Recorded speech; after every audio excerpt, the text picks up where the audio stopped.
ada suara tanpa rupa memanggil Santi.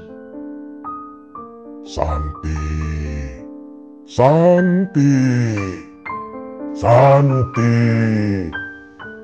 Ingat, ingat Santi. Jauhi, tinggalkan suamimu. Kalau tidak, kau akan menjadi bangkai dan hidup menderita selamanya.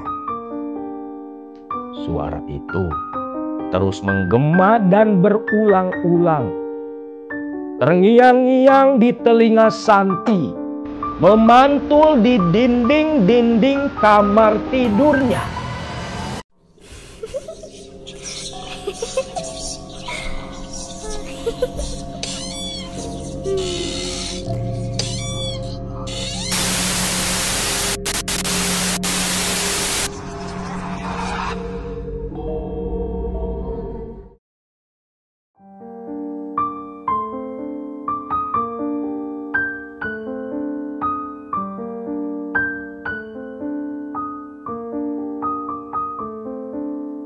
Cerita kali ini adalah cerita sambungan dari kisah Santet Pulau Madura, di mana di video sebelumnya Soleh yang merupakan kekasih dari Santi akhirnya datang kembali ke Madura.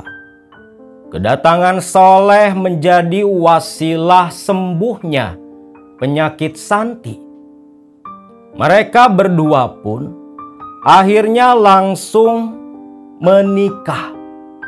Dan 1 minggu pasca pernikahan, Soleh lantas memboyong Santi dibawa pulang untuk tinggal di kampung halamannya di daerah Sukaluyu, Ciranjang, Kabupaten Cianjur.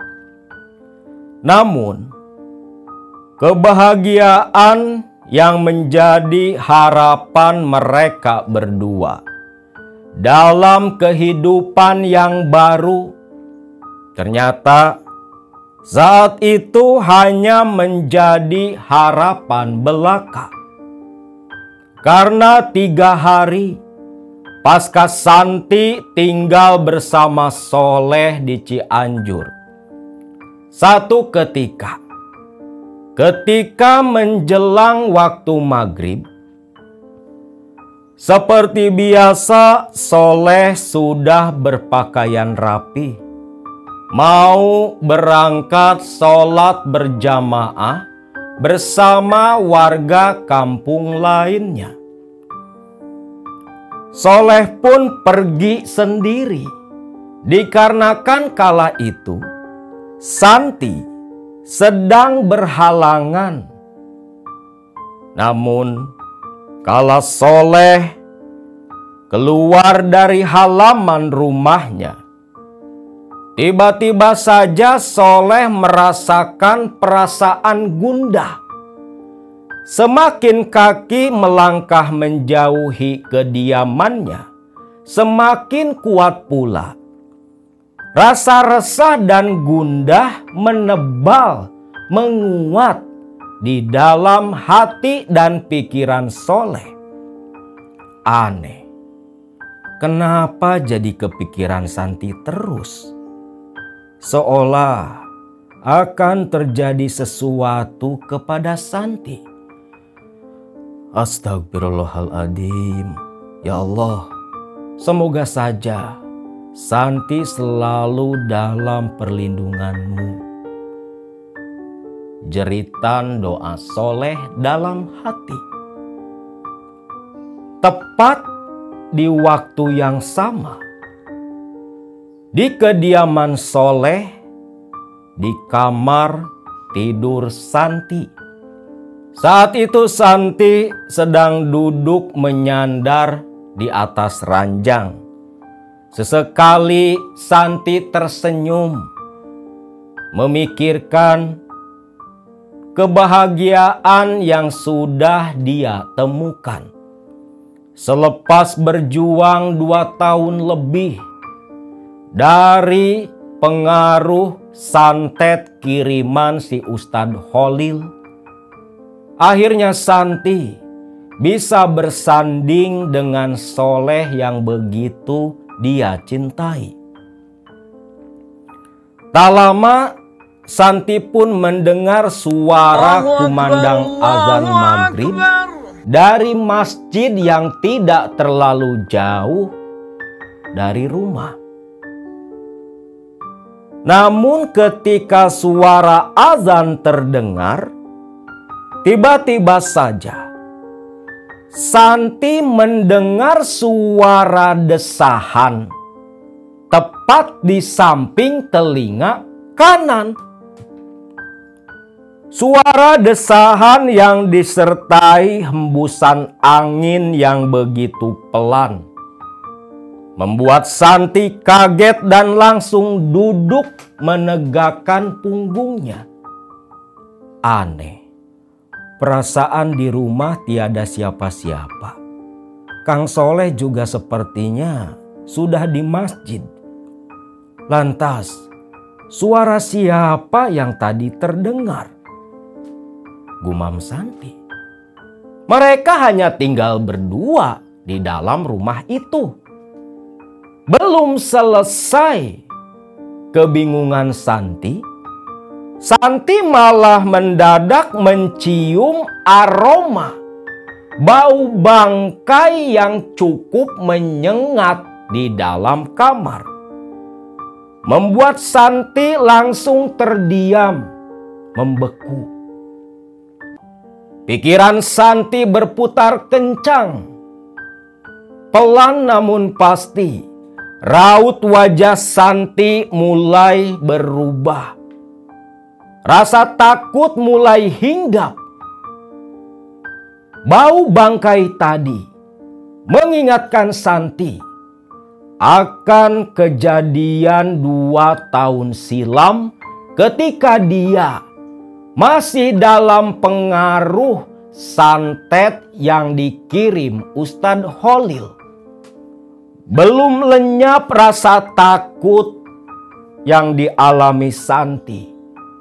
Tiba-tiba saja ada suara tanpa rupa memanggil Santi. Santi, Santi, Santi. Ingat, ingat Santi. Jauhi, tinggalkan suamimu. Kalau tidak, kau akan menjadi bangkai dan hidup menderita selamanya. Suara itu terus menggema dan berulang-ulang. Terngiang-ngiang di telinga Santi, memantul di dinding-dinding kamar tidurnya. Bahkan makin lama, saat Santi yang ketakutan terus mundur dan mundur, sampai punggungnya menyentuh dinding kamar, suara itu baru berhenti. Santi yang jelas ketakutan, sampai langsung duduk di pojokan, memegangi kepala dan menutup telinga. Karena suara tadi terus terdengar di telinga. Pergi, pergi, jangan ganggu, pergi, pergi, teriak Santi. Namun suara itu seperti yang sengaja terus-terusan mengganggu Santi. Belum lenyap rasa takut dari suara yang begitu misterius. Tiba-tiba saja terdengar suara langkah kaki dari luar kamar dengan langkah yang begitu berat. Dan tepat tepat berhenti di depan pintu kamar Santi. Pelan, Santi pun sambil menutup telinga, dia menoleh ke arah pintu. Sekejap kemudian, pintu yang tertutup pelan-pelan terbuka, menimbulkan suara yang berderit. Lalu ada hembusan angin yang masuk, membuat pintu langsung membentur dinding begitu kencang. Mata Santi hanya terbelalak ketakutan ketika di balik pintu yang terbuka berdiri sosok tinggi hitam seperti bayangan dengan mata merah menatap nyalang, membuat pandangan mata Santi gelap dan Santi pun tak ingat apa-apa.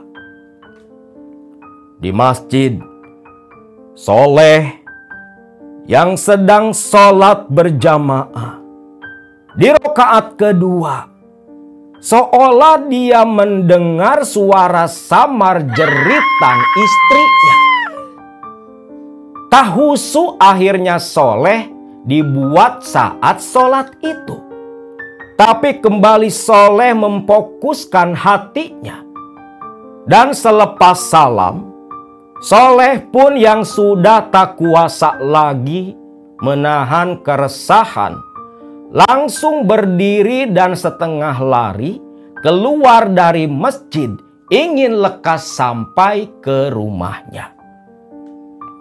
Santi, ya Allah, semoga saja tak ada apa-apa kepada Santi. Soleh terus berlari, dan ketika Soleh sampai di halaman rumah, Soleh langsung berdiri diam, terkejut tatkala mendengar suara Santi yang tertawa dari dalam kamar depan. Ya Allah, Santi! Soleh langsung lari. Pintu dia buka begitu kencang. Suara tawa Santi masih terdengar ketika Soleh masuk ke dalam kamar. Santi? Santi terlihat berdiri menghadap tembok. Diam. Hanya pundak yang bergetar karena gelak tawa. Soleh yang berniat mendekat ke arah Santi, kembali langkahnya kaku. Ketika pelan Santi berbalik ke arah Soleh. Santi menggeram, matanya melotot, nyalang penuh amarah menghadap ke arah Soleh. Pergi, pergi, pergi! Geram Santi. Soleh pun langsung terjungkal karena suara dari Santi yang membentak seolah mengandung energi yang mementalkan tubuhnya. Santi, kamu Pergi, pergi! Soleh sampai mundur ngesot keluar dari kamar. Santi berjalan pelan mendekat ke Soleh dengan tangan-tangan jari yang kaku. Terus menggeram menyuruh Soleh pergi. Delikan matanya yang begitu tajam membuat Soleh jadi ketakutan. Setelah beberapa meter mundur keluar dari kamar, masih dalam posisi terduduk di lantai, tangan Santi yang terjulur langsung membuat pintu bergerak dan menutup begitu kencang.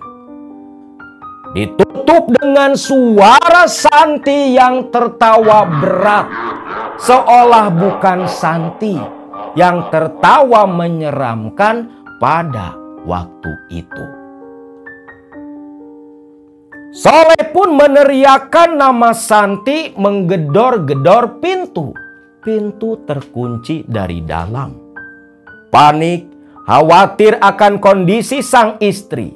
Soleh pun keluar dan berlari menuju rumah sang ibu.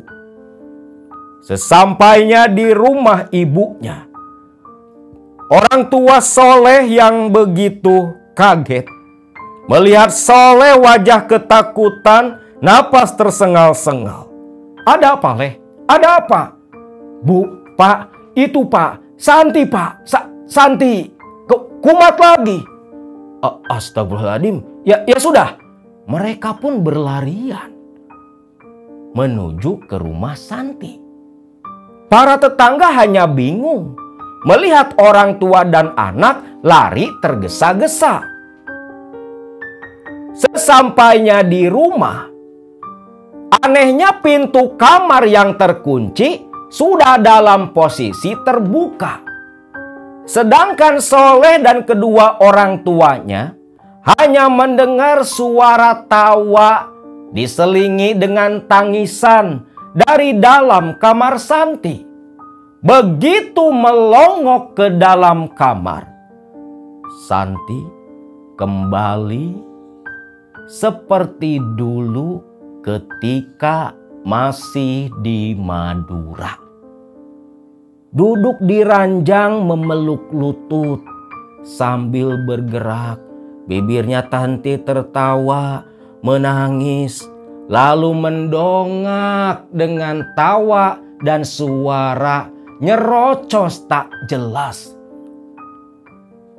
Soleh dengan mata yang khawatir menoleh ke arah bapaknya.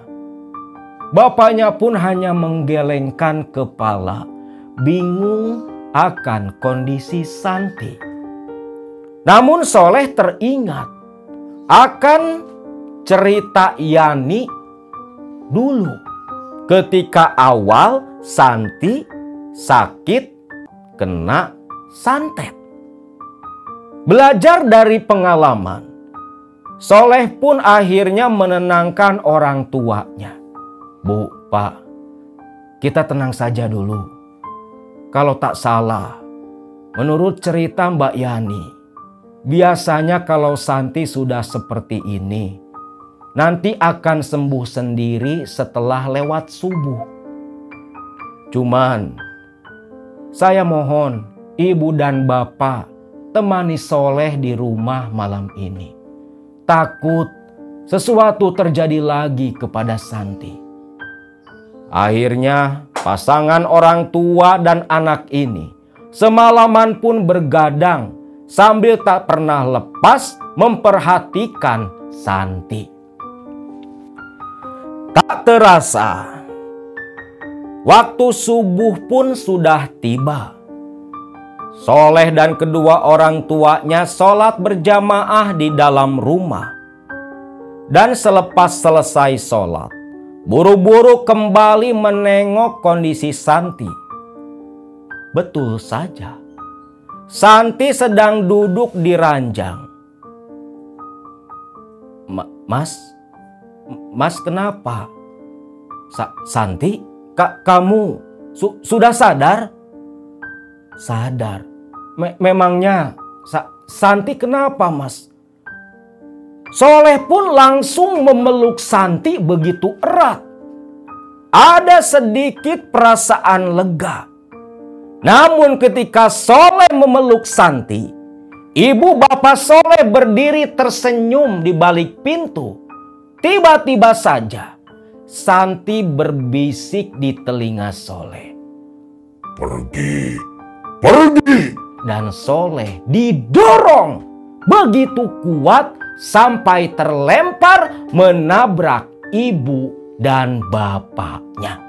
Santi kembali kesurupan, bahkan berdiri sambil bertolak pinggang, menatap nyalang ke arah Soleh dan kedua orang tuanya. Kurang ajar, keluar kau dari tubuh istriku, ucap Soleh. Tapi makhluk yang mengendalikan tubuh Santi hanya tertawa. Soleh merangsak masuk dengan bapaknya, berusaha menenangkan dan memegangi tubuh Santi. Santi berontak.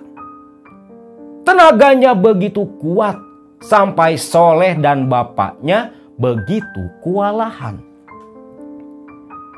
Sampai akhirnya Santi tenang sendiri.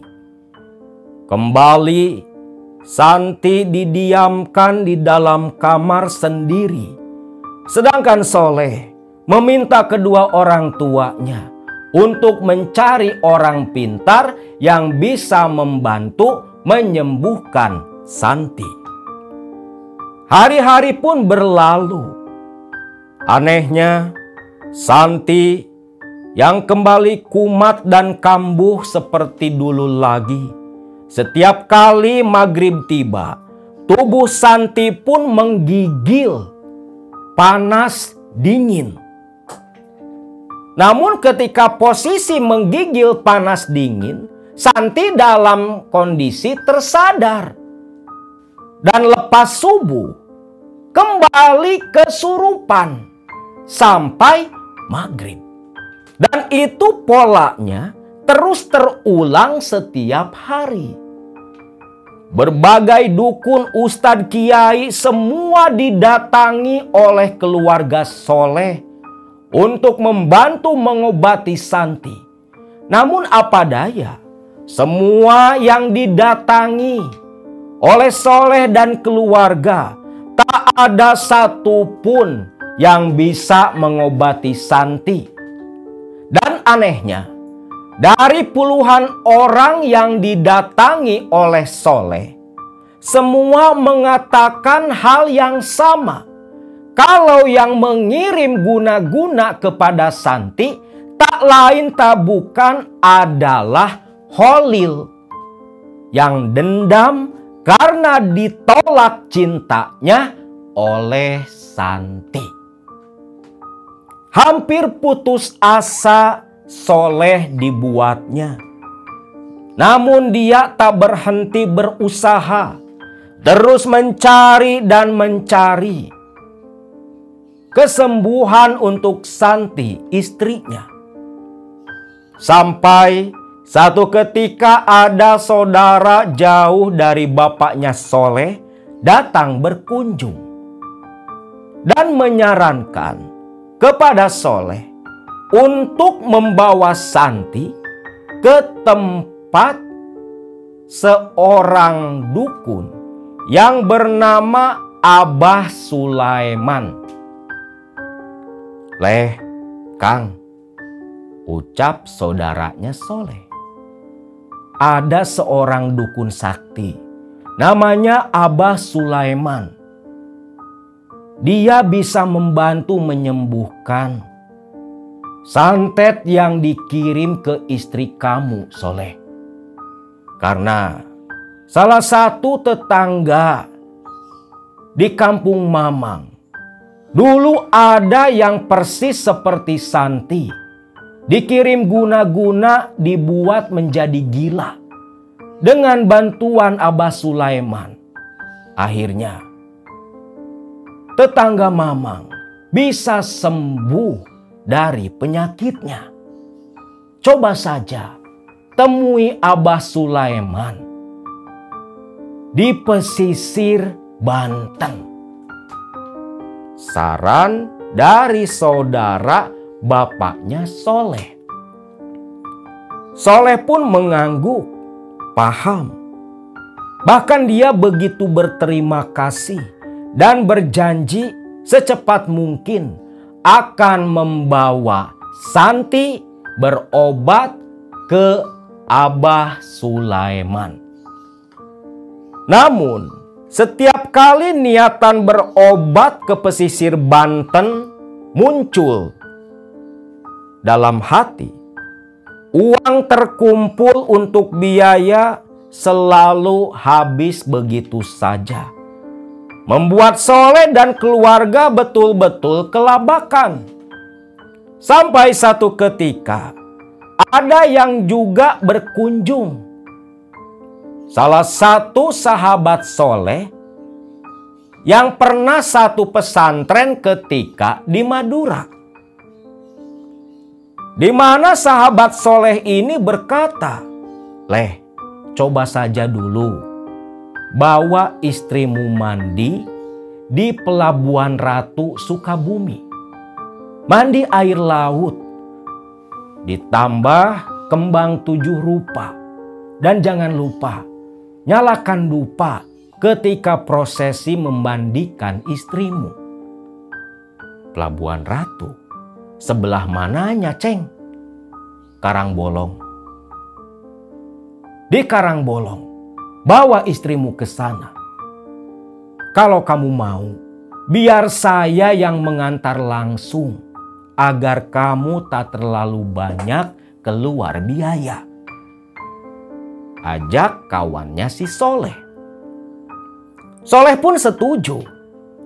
Lalu Soleh membawa Santi dengan kawan Soleh, ditemani pula oleh orang tuanya, langsung menuju ke Karangbolong, Pelabuhan Ratu di Sukabumi. Namun di perjalanan, Santi yang tadinya hanya diam dan nyerocos tak jelas, malah tiba-tiba berteriak dan membentak-mentak di dalam mobil. Tapi Soleh berusaha terus mengendalikan Santi, sampai akhirnya tiba di pantai Karangbolong. Mereka semua berjalan kaki ke pinggiran pantai. Sesuai dengan saran si Aceng, Soleh lantas membakar 9 batang dupa yang sengaja dia beli di perjalanan. Lalu Santi pun didudukkan bersila di pinggiran pantai. 9 dupa yang menyala ditancapkan ke dalam pasir.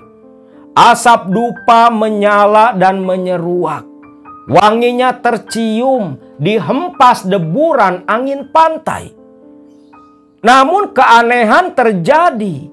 Ombak yang agak tenang mulai ribut dan cukup besar, seolah ingin menerpa dan menarik Santi yang sedang duduk dimandikan. Gayung demi gayung air laut yang dicampur kembang 7 rupa dimandikan dan diguyurkan ke tubuh Santi yang hanya diam tak berbicara. Dirasa sudah cukup. Mereka pun kembali pulang ke Cianjur. Namun jauh-jauh ke Pelabuhan Ratu, jauh-jauh ke Karangbolong, kondisi Santi tidak berubah sama sekali. Hampir 1 tahun Santi menderita seperti itu. Sampai bukan hanya Santi, Soleh pun terkena dampak dari santet kiriman yang menimpa Santi, di mana burung punya Soleh tak hidup dan tak bisa bangun sama sekali. Soleh sendiri bingung dengan kondisi yang dia alami. Dia cerita kepada kedua orang tuanya. Tentunya orang tua Soleh pun kaget. Terlebih lagi, perlu kalian semua ketahui, dari awal menikahi Santi, Soleh tidak pernah berhubungan badan dengan Santi sama sekali. Karena Santi yang kondisinya seperti itu. Betapa berat perjuangan Soleh pada saat itu. Di tengah Soleh yang bingung, karena dia pun kena penyakit yang aneh juga. Dibawa ke dokter, normal tak ada apa-apa. barulah Soleh teringat akan nasihat dari saudara bapaknya untuk menemui Abah Sulaiman di pesisir Banten. Lalu Soleh pun meminta bapaknya menghubungi saudaranya itu, karena dialah yang tahu lokasi Abah Sulaiman. Setelah persiapan yang cukup matang, keluarga Soleh pun membawa Soleh dan Santi mengendarai mobil langsung menuju ke Banten. Perjalanan ke sana begitu jauh dan lama. Di situasi jalan yang normal saja, hampir 6 jam dari Cianjur ke Banten. Namun, di tengah perjalanan, banyak sekali gangguan yang rombongan Soleh alami. 2 kali sudah ban mobil tiba-tiba bocor tanpa sebab, membuat perjalanan semakin lama dan tersendat. Selesai ditambal, mobil melaju, tiba-tiba mogok, yang padahal mobil baru saja diservis beberapa minggu lalu. Rombongan turun, memeriksa mesin, tak ada masalah, dihidupkan kembali menyala. Sampai 3 kali mesin mogok tanpa sebab. Dan yang lebih parah, ketika masuk ke daerah Banten, mesin mobil tiba-tiba rusak mendadak. Rombongan turun ketika melihat kap mesin mengeluarkan asap. Baru saja kap mesin dibuka, dari dalam mobil Santi menjerit dan mengamuk sampai keluar dan memukul siapapun yang berdekatan dengan Santi. Merontak, berteriak, berontak, tertawa, dan terus membentak-bentak semua orang. Sampai keributan itu jadi bahan tontonan warga di sekitar. Ditambah lagi, Soleh sendiri tiba-tiba merasa burungnya begitu sakit, sampai meringis dan menutupi selangkangan. Burungnya seolah ditusuk-tusuk ribuan jarum. Begitu menyakitkan, sampai Soleh mengaduh-ngaduh kesakitan. Akhirnya di antara kerumunan warga yang menonton Santi yang mengamuk yang sedang berusaha dipegangi oleh keluarga, ada salah satu warga yang mendekat menanyakan tujuan rombongan mau kemana. Setelah menyebutkan kalau mau berobat ke rumah Abah Sulaiman, ternyata si warga setempat ini tahu dan bersedia mengantarkan rombongan Soleh cuma-cuma. Tentunya keluarga Soleh begitu berterima kasih. Diantarlah mereka menuju ke rumah Abah Sulaiman di pesisir tanah Banten. Sesampainya di sana, langsung bertemu dengan Abah Sulaiman sendiri. Lalu Abah Sulaiman pun berkata, "Istrimu terkena santet kiriman dari orang yang dendam karena cintanya ditolak. Dia berniat membunuh dan melenyapkan nyawa istrimu. Dan kamu terkena teluh burung kunci. Punyamu tak bisa bangun kan?" Iya, Bah. Iya. Itu memang sengaja dikunci agar kau dan istrimu tidak bisa berhubungan badan. Tapi kalian berdua tenang saja. Abah bisa membantu melepaskan santet yang menimpa kalian. Ucap Abah Sulaiman dengan nada yang penuh percaya diri. Tapi kalian tenang saja. Abah bisa membantu melepas dan membebaskan kalian berdua dari santet yang menimpa. Sekarang, kalian berdua ikut dengan Abah untuk Abah bersihkan dari santet di dalam tubuh kalian. Ucap Abah Sulaiman.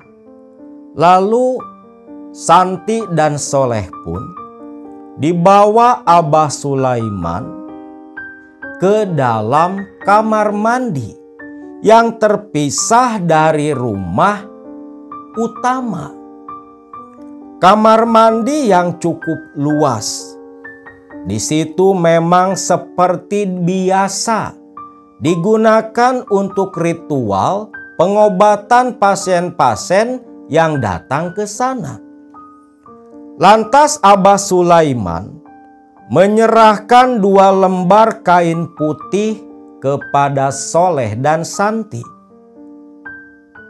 Buka pakaian kalian. Gunakan ini untuk menutup tubuh. Dan Abah Sulaiman pun keluar dulu, meninggalkan mereka berdua.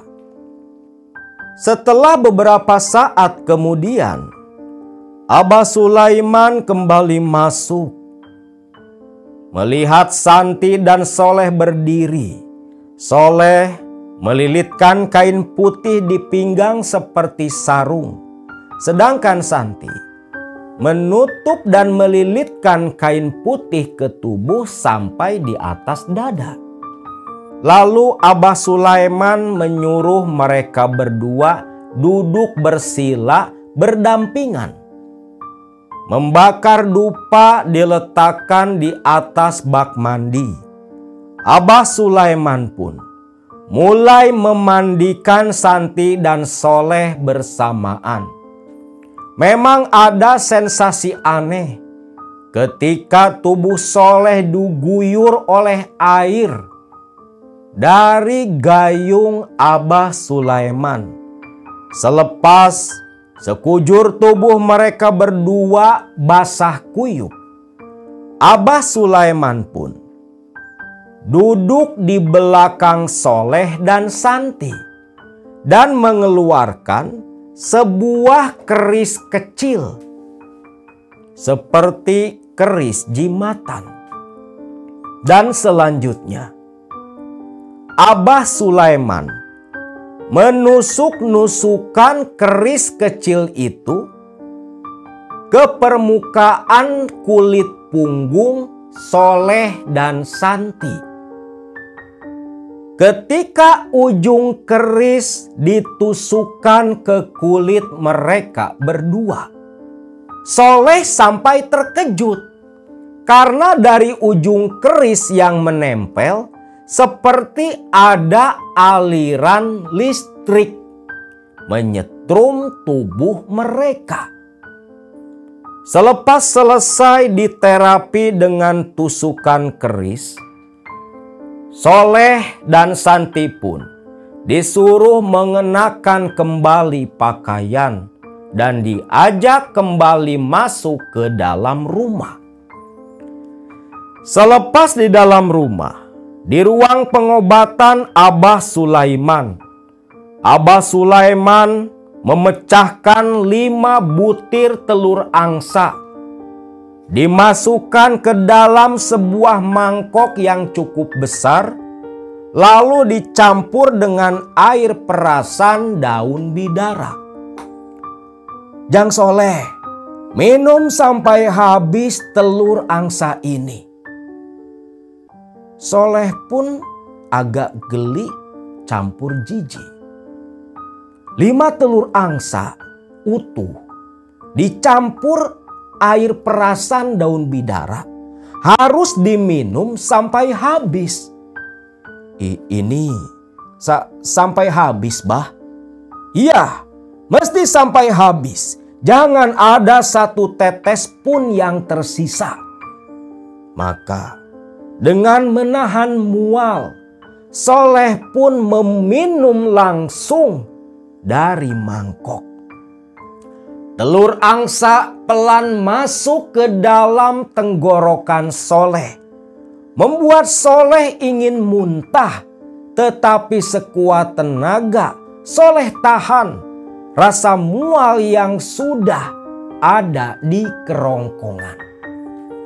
Selepas meminum 5 butir telur angsa, giliran Santilah yang diobati Abah Sulaiman. Tubuh Santi sekujur badannya dijampi, lalu disuruh minum air yang sudah didoakan. Dan selepas itu semua, si dukun pun berkata, "Kalian berdua tenang saja. Santet yang ada di tubuh kalian tak lama lagi akan sirna. Sekarang sebaiknya kalian berdua lekas pulang. Abah jamin tak akan ada halangan apapun sampai kalian tiba di Cianjur." Soleh pun berterima kasih ke Abah Sulaiman.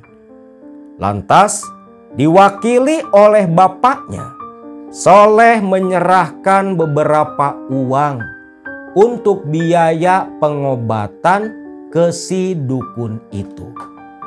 Mereka berdua pun tak lantas langsung balik, tapi menunggu dulu mobil yang sedang diperbaiki di sebuah bengkel di daerah Banten juga. 1,5 jam kemudian mobil pun datang. Soleh dan Santi yang memang sudah membaik dan bisa kembali berbicara, akhirnya pulang ke Cianjur dengan harapan sembuh total dari santet yang mereka derita. Namun anehnya, memang waktu di rumah Abah Sulaiman sampai di perjalanan, burung Soleh bisa bangun. Dan ketika pulang di Cianjur, malah kembali kambuh seperti sedia kala. Santi kembali nyerocos seperti orang gila, sering menjerit dan bicara sendiri. Burung Soleh pun kembali mati. 2 tahun lamanya Soleh dan Santi menderita seperti itu pasca menikah. Berobat entah sudah berapa puluh juta. Mereka berikhtiar ke sana kemari mencari kesembuhan. Namun makin lama kondisi Soleh semakin memburuk. Tubuh Soleh semakin lemah. Badannya kurus kering. Hanya bisa terbaring di atas ranjang. Begitu pula kondisi Santi, tidak jauh berbeda. Sehari-hari Soleh dan Santi dirawat oleh orang tua mereka. Bahkan sekedar makan pun Soleh harus disuapi oleh ibu atau bapaknya. Hampir putus asa dan putus harapan, Soleh dan Santi dibuat pada waktu itu. Sampai satu saat ada tetangga yang datang berkunjung menengok Soleh dan Santi, yang bernama Mang Jenal, yang kebetulan baru pulang kampung dari perantauan. Mang Jenal yang mengetahui dari sang istri kalau Soleh sakit. Dia pun datang menjenguk sore hari itu. Jenal sendiri begitu kaget melihat kondisi Soleh dan istrinya yang seperti mayat hidup. Lalu Jenal pun menyarankan kepada orang tua Soleh membawa Soleh ke seorang praktisi perempuan yang bernama Ibu Dewi. Yang kebetulan Bu Dewi ini masih tinggal di Cianjur juga. Awalnya orang tua Soleh agak enggan karena sudah tak terhitung berapa puluh orang-orang sakti yang mereka datangi. Namun Jenal berusaha meyakinkan, siapa tahu saja Kang, kalau dibawa ke Ibu Dewi, si Soleh dan istrinya bisa sembuh seperti pasien-pasien Bu Dewi yang lain. Majikan saya juga dulu sembuh dari penyakitnya setelah diobati Ibu Dewi. Orang tua Soleh pun menimang-nimang. Berpikir toh tidak terlalu jauh juga. Masih di daerah Cianjur. Akhirnya mereka berdua pun setuju. Nah, singkat cerita, diantar juga oleh Mang Jenal yang turut serta pergi menuju kediaman Ibu Dewi. Ketika sampai di sana, Ibu Dewi seorang perempuan setengah baya menyambut dengan begitu ramah. Terlihat begitu bijaksana, mempersilahkan tamunya masuk ke dalam rumah. Belum juga keluarga Soleh menceritakan maksud tujuan mereka, Bu Dewi sudah terlebih dulu mengetahui, bahkan bisa menebak langsung santet apa yang diderita Santi dan Soleh. Burungmu mati ya, ucap Bu Dewi tiba-tiba. Loh, kok ibu sudah tahu? Ibu tahu karena sebelum kalian tiba, ada yang memberitahu lewat bisikan di telinga ibu.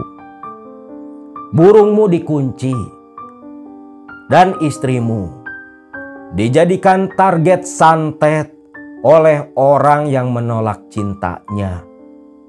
Dia ingin membunuh istrimu agar tak bisa kau miliki. Soleh paham betul, karena memang itulah motif si Holil mengirim santet kepada mereka berdua. Tapi kalian tenang saja, itu semua sudah kehendak Allah. Kita kembalikan kepadanya. Kita minta kesehatan untuk apa yang kalian derita. Lalu Soleh dan Santi diajak Ibu Dewi ke sebuah kamar yang begitu luas. Bergantian, Soleh dan Santi diobati Ibu Dewi di dalam ruangan itu. Soleh disuruh berbaring, lalu diurut oleh Bu Dewi di bagian perut Soleh. Selepas diurut, Soleh pun disuruh minum air kelapa hijau atau kelapa ciput merah yang memang biasa digunakan untuk obat herbal. Dicampur dengan kuning telur ayam cemani dan jengger ayam juga. Diminum habis oleh Soleh atas perintah Ibu Dewi.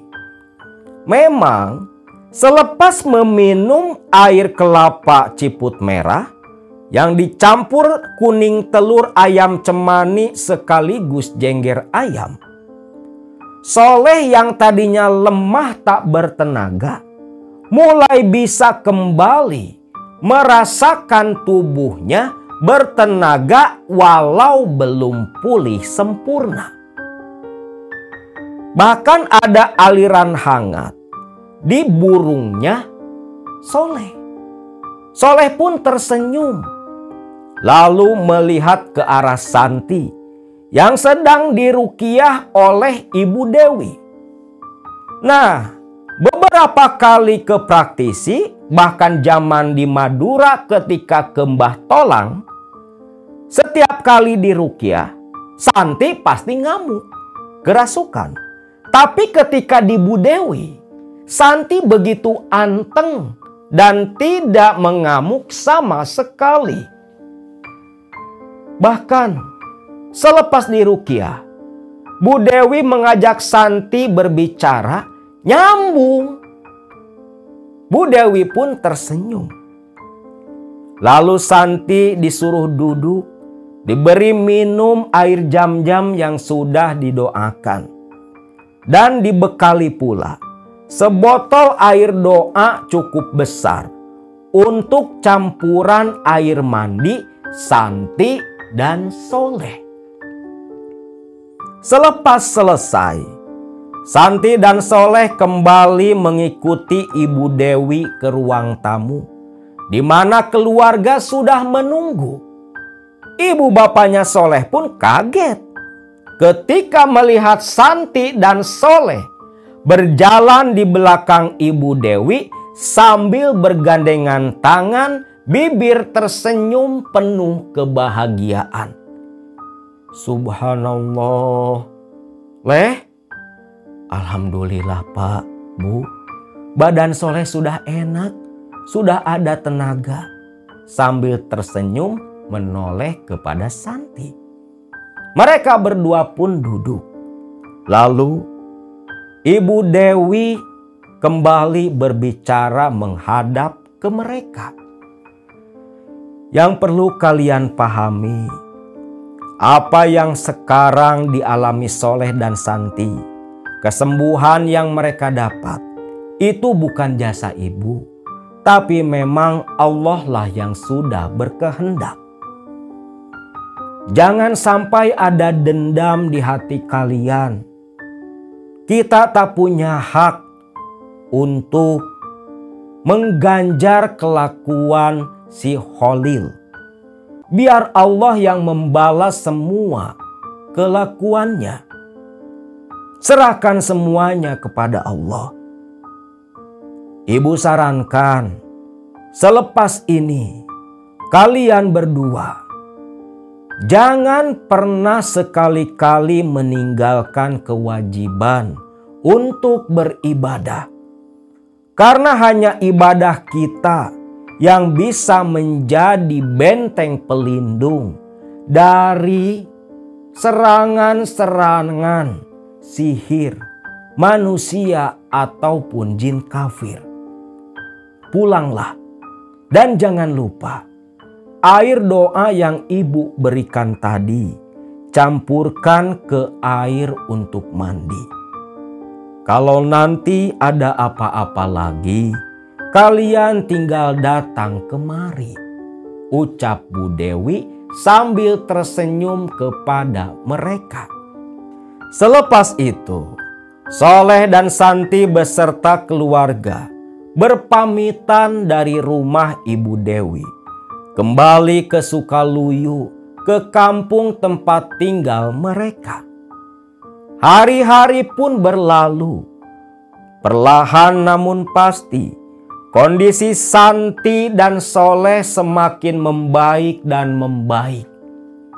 Bahkan, dalam tempo 2 bulan lamanya, pasca berobat ke Bu Dewi, Soleh dan Santi semakin nyata proses pemulihannya sampai mereka berdua bisa sembuh total dan lepas dari santet kiriman si Ustadz Khalil. Santet yang begitu kejam, santet dari Pulau Madura. Yang tentunya Hingga saat ini setelah puluhan tahun berlalu, Santi dan Soleh tak akan pernah bisa lupa akan kekejaman, kesadisan, santet kiriman dari Ustadz Khalil. Sedangkan menurut kabar yang mereka terima dari keluarga Santi di Madura sana, hingga saat ini Ustadz Khalil di usia yang ke-37 tahun belum menikah sama sekali. Beberapa kali bertunangan batal di perjalanan. Selalu ada hal yang membuat Khalid seolah tertutup dan tidak bisa menikah. Ekonominya hancur-hancuran. Hidupnya begitu sengsara. Setiap bekerja tak pernah bisa menjadi penghasilan. Dan itu semua bisa dipastikan adalah buah dari kelakuan Khalil yang melajur nafsu, mengumbar dendam, sampai menodai dan merusak akidahnya sendiri. Dan buat Khalil di Madura sana, perlu kau ingat, ketika kau tak bertobat sama sekali atas apa yang kau berbuat, mau kau sholat tobat setiap malam pun, tapi kau tak mau meminta maaf kepada Soleh dan Santi, maka sampai penghujung akhir hidupmu, pintu taubat tak akan pernah terbuka. Sedangkan Soleh dan Santi, saat ini mereka berdua hidup bahagia. Dikaruniai 3 orang anak, hidup tentram dan tenang di Cianjur sana. Pesan dari Kang Soleh atau nama aslinya Kang Amron untuk kita semua. Dalam kondisi semenderita apapun kita, baik oleh penyakit ataupun diuji oleh kesengsaraan duniawi, jangan pernah lepas memegang harapan dan menggantungkan diri kepada Allah Subhanahu wa Ta'ala. Karena hanya pertolongannya lah yang bisa membantu menyelesaikan semua permasalahan kita.